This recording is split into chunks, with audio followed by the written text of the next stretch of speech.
Thank you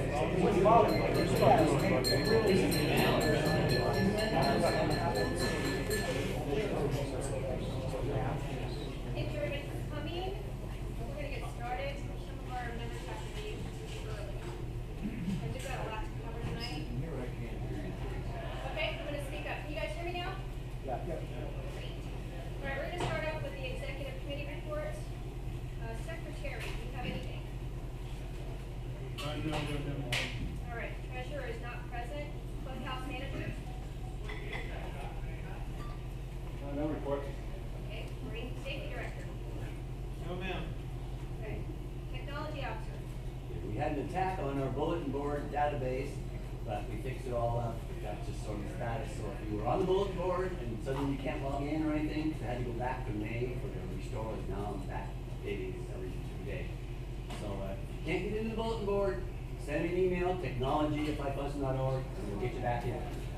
Oh, Tracy wants to say something. Not right now, thank you. When is time starting out? Later, you can raise your hand later, thank you. Tandem administrator? No report. Okay. Training goal administrator? Simpson, are you in here? He was. He's had the food. Oh, got It used to be right. Training ball hasn't been able to be used due to the government shutdown. TGNRA liaison? Steve, TGNRA liaison? Well, you're going to read the list of burdens.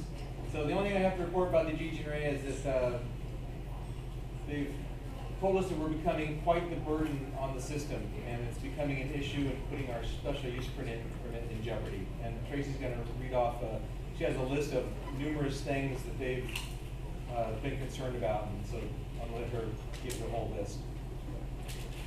Okay. So we're going to go ahead and get started. All right, we can keep it going here, please. We have, since we have a lot to talk about tonight, and there's so many pilots here who want to be part of the discussions, if you do take a turn to speak, please raise your hand like we've been doing in our meetings lately, and organize your thoughts first so you can keep your comments succinct, so everyone has a chance to be heard. And I'll be going over some information, and then I'll introduce Rich and Mitch from USHPA, so they can address our club directly. After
The maintenance department removes the patio umbrella and chairs from the center of the bush and later from the safety dugout as well.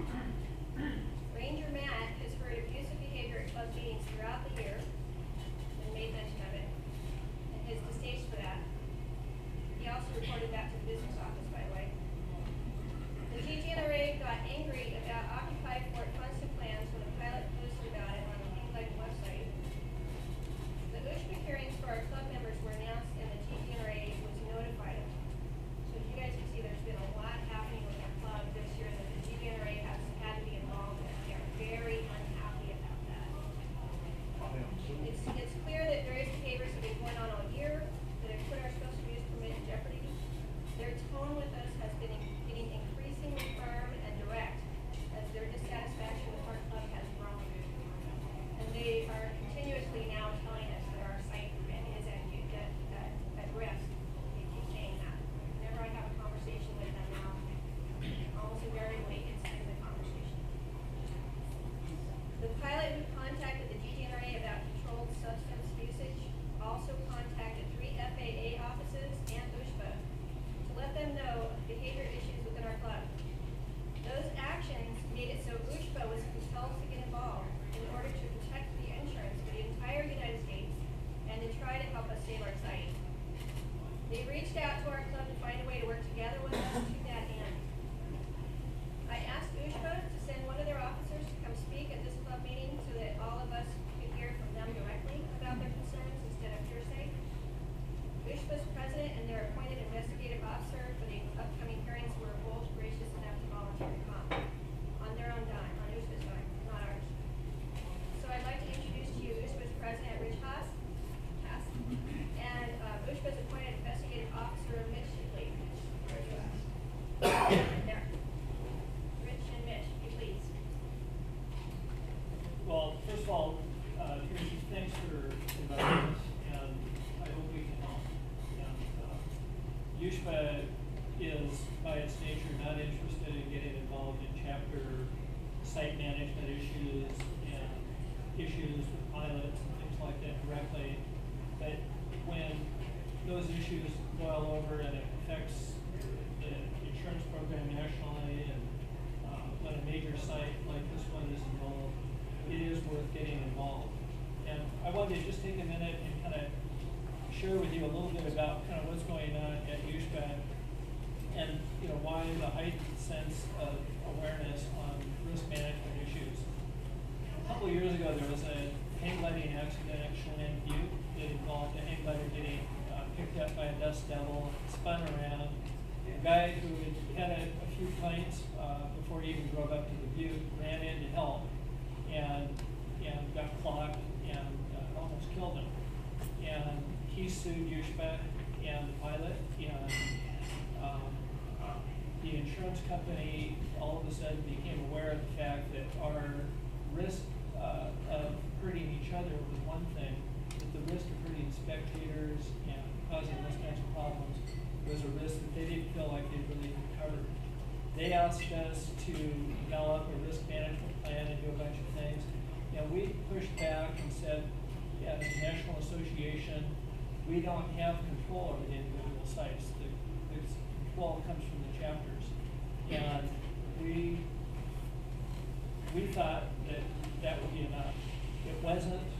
They announced to us that they would not renew the insurance policy, and they sent us a termination notice. And that happened in the spring, so right at the beginning of the flying season.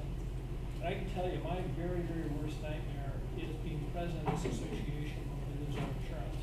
Because there are, I don't know, over 100 chapters, and I don't know how many hundred sites that are dependent on having that insurance. And I was awake many, many nights. We went into high gear on this thing and spent a lot of time and a lot of money. We got the underwriters from Lloyd's of London to fly out and meet us in Colorado, and we presented a very comprehensive plan for how we would mitigate risks. And as part of that plan, you guys, this chapter and all the other chapters, have submitted risk, or not submitted, but they've prepared risk management plans. And we have asked some of the chapters to give us copies, and we've shared them with the insurance company. And I think have been very appreciative of it, and they were, on that basis, they're willing to extend our insurance. It's kind of, trust but verify, and they announced last year that they would do site inspections. This was one of the sites that they wanted to visit.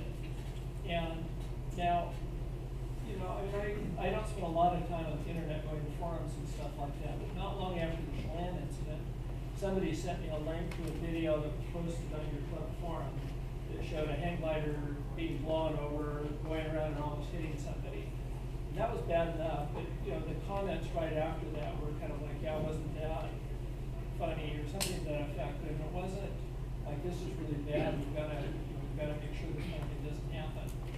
And I just remember thinking, as hard as we're working to save this insurance program, it's all for naught if we can't get cooperation from the chapters. And so we kind of redoubled our effort to communicate with safety officers and really try and do a better job of developing a team of, between USHPA and chapters to manage the program. So that's kind of the background.